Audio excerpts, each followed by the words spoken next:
తెలంగాణ రాష్ట్ర ప్రభుత్వం నుండి వేములవాడ శ్రీ రాజస్వామి దేవాలయం నుండి కూడా వేములవాడలో జరుగుతున్నటువంటి అభివృద్ధి పనులకు సంబంధించినటువంటి అంశంలో జగద్గురు శృంగేరి పీఠాధిపతి శ్రీ శ్రీ శ్రీ శ్రీ విధుశేఖర భారతి గారిని స్వయంగా కలవడానికి రావడం జరిగింది.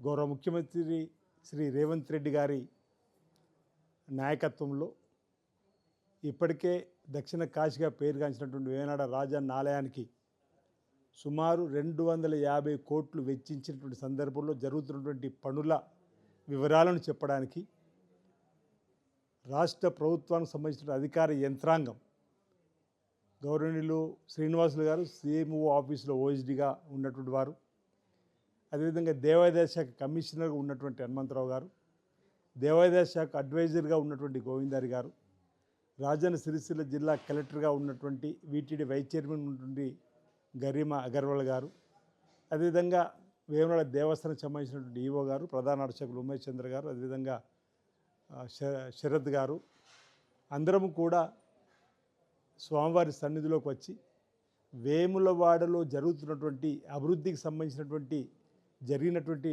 ఫోటో నమూనాలను కూడా వారు చూపెట్టడం జరిగింది. ఇప్పటి వరకు 55% జరిగినటువంటి పనుల్ని వారికి చెప్పడం, జరగబోతున్న పనులకు సంబంధించినటువంటి అంశాలను వారి ముందుంచి వారి ద్వారా ఆగమ శాస్త్రము లేదా దైవ నిర్ణయాలకు సంబంధించినటువంటి అంశాలకు సంబంధించి వారి సూచన సలహాలు తీసుకొని ముందుకు పోయేటువంటి క్రమంలో ఈ 2-3 రోజులుగా కొంతమంది కొన్ని పత్రికల్లో సోషల్ మీడియాలో వేములవాడలో జరుగుతున్నటువంటి దేవాలయ అభివృద్ధిలో భాగంగా గర్భాలయాన్ని అదేవిధంగా మహామండపాన్ని గతంలో పవర్ పాయింట్ ప్రజెంటేషన్లో అదేవిధంగా ఉంచుతామన్నది ఇప్పుడు తొలగించేటువంటి ప్రయత్నం జరుగుతుందని చెప్పినట్టు ఒక ప్రచారం బయటకు వెళ్తున్న క్రమంలో ఆ అనుమానాలను కూడా నివృత్తి చేసే సందర్భంలో వారి దృష్టికి తీసుకొని పోవడం జరిగింది. మనం ముందర ఏ విధంగా అయితే గర్భాలయం యథావిధిగా ఉండాలి, మహామండపం యథావిధంగా ఉండాలని అనుకున్నాం, అదేవిధంగా ఉండాలని వారు కూడా ఈరోజు సూచన సలహాలు చేయడం జరిగింది. మేము కూడా అదేవిధంగా ఉండాలండి. అసలు అది ఎందుకు ఈ 2 రోజుల నుంచి చర్చ వచ్చిందో మాకు కూడా అర్థం కావడం లేదు. గర్భాలయానికి సంబంధించి కానీ మహామండపానికి సంబంధించి కానీ ఎక్కడా కూడా చర్చ జరగలేదు. కానీ ఎందుకో బయటకు ఆ చర్చ వెళ్ళి ప్రజలలోకి భక్తులలోకి వెళ్ళింది కాబట్టి ఆ గందరగోళాన్ని తెరదీసే విధంగా ఈరోజు ఇప్పుడే ఉమామహేశ్వర్ గారు ప్రధాన అర్చకులు శరత్ గారు చెప్పడం జరిగింది, ప్రధాన కమిషనర్ గారు కూడా చెప్పడం జరిగింది. నేను కూడా భక్తులకు విజ్ఞప్తి చేస్తున్నా, మహామండపాన్ని యథావిధిగా ఉంచుతున్నా, గర్భాలయాన్ని కూడా పెంచేది లేదు, తొలగించేది లేదు. ఈరోజు 73లో ఏదైతే శిఖర నిర్మాణం గావింపు చేసుకున్నారో అంతకంటే ముందు శిలామయం ఉండే, తర్వాత దాన్ని నిర్మాణం చేసుకుని 73లో ఉంది. ఇప్పుడు ఈ ఆలయానికి అనుగుణంగా కూడా శిఖర స్థాయిని పెంచుకుంటే అది కూడా శిలామయంతో చేసుకొని ఉంటే భవిష్యత్తులో బంగారు తాపడం చేసుకోవడానికి కోసం కూడా అవకాశం ఉంటుంది అనేటువంటి ఆలోచన వచ్చినప్పుడు వారు కూడా ఒప్పుకోవడం జరిగింది. వారు కూడా గతంలో ఉన్నటువంటి ఏదైతే గర్భాలయానికి సంబంధించిన అంశం కానీ మహామండపాన్ని ముట్టుకోకుండా ఈ శిఖర స్థాయిని పెంచుకునేటువంటి శిఖర దర్శనాన్ని భక్తులకు ఇచ్చేటువంటి సందర్భాన్ని కూడా అక్కడ ఉన్నటువంటి గ్రౌండ్కు సంబంధించినటువంటి టెక్నికల్ అంశంలో చర్చ తీసుకొని ముందుకు పోవాలని చెప్పిన వారు సూచన చేయడం జరిగింది. ఇది మాత్రమే జరిగేటువంటి అంశం జరుగుతూ ఉంది. ఈరోజు అన్విటి మండపం కూడా నేను భక్తులకు విజ్ఞప్తి చేస్తున్నాను. ఇప్పటి వరకు స్వామివారి చుట్టూ కూడా రేకుల షెడ్ ఉండే, ఆ స్థానంలో మనం అన్విటి మండపాన్ని బ్రహ్మాండంగా నిర్మాణం చేసుకుంటున్నాం. 20 ఫీట్లు ఓ భాగము, 24 ఫీట్లు ఒక భాగం, ఈ విధంగా వచ్చేటువంటి భక్తులకు ఎలాంటి ఇబ్బంది తలెత్తకూడదని చెప్పిన కార్యక్రమం చేయడం జరుగుతూ ఉంది.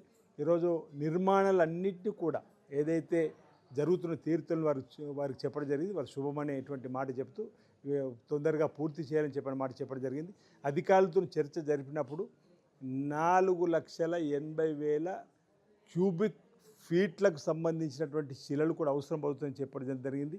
దానికి అనుగుణంగా మొదటిసారి 50 కోట్లు, తర్వాత 100 కోట్లు, మొన్న 99 కోట్లు 40 లక్షలు 3 దఫాలుగా నిధులు గౌరవ ముఖ్యమంత్రి రేవంత్ రెడ్డి గారు ఇచ్చినటువంటి అంశం కూడా వారి దృష్టిలో ఉంది. ఈరోజు కూడా వారు ఈ రాష్ట్ర ప్రభుత్వానికి అంటే బాసర నుంచి భద్రాచలం వరకు కూడా దేవాలయాల అభివృద్ధి కోసం చేసేటువంటి కార్యక్రమం కూడా వారు స్వయంగా అడిగి తెలుసుకోవడం జరిగింది. ఏ దేవాలయంలో జరుగుతున్న అభివృద్ధి పనిని అంటే హైందవ సంస్కృతిని, సనాతన సాంప్రదాయాన్ని, ప్రాచీన కాలం దేవాలయాన్ని కాపాడుకునేటువంటి బాధ్యతతో పాటు వాటిని భక్తులకు మెరుగైనటువంటి అవసరాలు కల్పించడంలో ఈ ప్రభుత్వం ముందుకు పోతున్న మాటను కూడా వారికి చెప్పడం జరిగింది.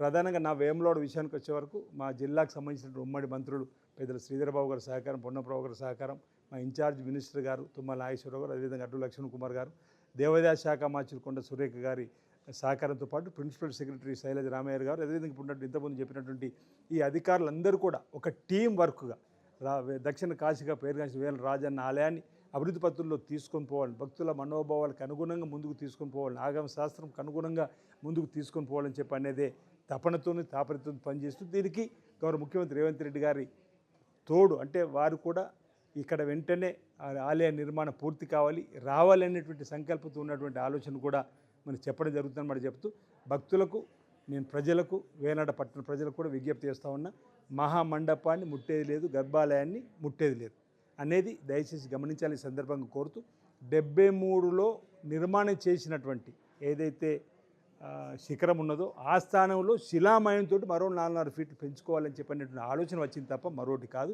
73లో కట్టినప్పుడు కూడా పాత శిఖరం స్థానంలో కొత్త శిఖరం వచ్చినట్టే ఇప్పుడు కూడా ఈ పాత శిఖరం స్థానంలో కొత్త శిఖరం శిలామయంతో వస్తుంది తప్ప మరొకటి కాదు.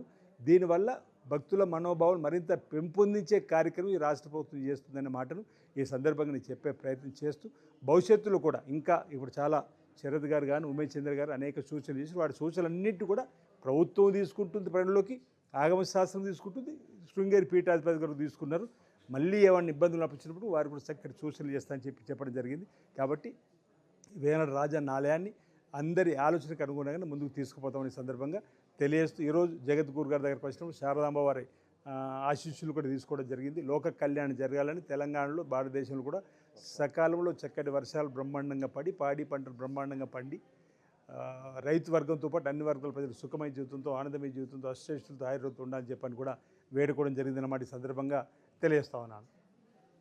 శుభగంట స్థానాచార్యులు ప్రధాన అర్చకులు చెప్పిన విధంగా ఈరోజు స్వామివారితో చర్చించినటువంటి అంశాల్లో భాగంగా స్వామివారి యొక్క గర్భాలయం పైన ఉండేటువంటి శిఖరాన్ని ఏతుందో గర్భాలయాన్ని ఏది కూడా ఇబ్బంది పెట్టకుండా అలాగే మహామండపాన్ని కూడా తాకకుండా కేవలం ఆ శిఖరాన్ని శిలామయం చేస్తూ 4 అడుగులు ఎత్తుగా నిర్మాణం చేయడానికి వారు సలహా ఇచ్చారు, సూచనలు ఇచ్చారు. అది శ్రేయస్కరమైనటువంటిది.